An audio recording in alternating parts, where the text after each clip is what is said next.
The legal battle over whether a young Belen boy who killed his dad should be convicted of murder today focused on his younger sister, the only witness to the shotgun killing. The defense argues the little girl, who was only 6 years old at the time, is emotionally fragile now and shouldn't be forced to relive that night. Prosecutors say her testimony is critical. On the night of August 27, 2009, when then 9-year-old Benjamin Hilburn shot his dad Brian in the living room of their Belen home, the only other person who saw it was his 6-year-old sister. When officers arrived, they say Benjamin told them, quote, "I shot my dad in the head because he was punishing me." There's also a 911 tape with Benjamin telling dispatchers what happened.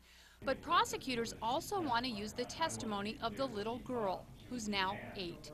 The defense is fighting to keep her off the stand, saying not only is she not a competent witness, she could be further traumatized.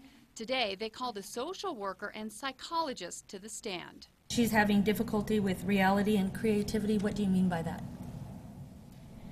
She tells stories. She reads a lot of comic books, and so her stories that she tells have comic book themes, and she's very, very creative in the way she explains herself.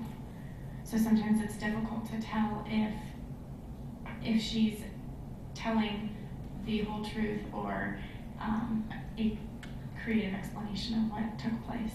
The social worker also testified that the girl shuts down when asked about that night or when she knows a court hearing is coming up, and also tries to harm herself.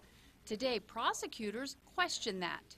You talked about the self-harm behaviors. Did you personally witness those? I have not personally witnessed them. Who told you about those? Her mother. Okay.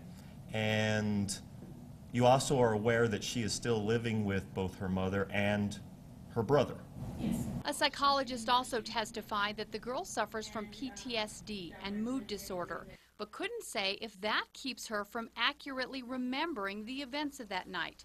District Attorney Lemuel Martinez argues that anyone who witnesses a murder is traumatized, but, quote, her brother is accused of murdering her father. It's important she bring justice for her family. Now, Judge Tommy Jewell hasn't said when he will decide if the girl should testify. The trial is set for May 21st.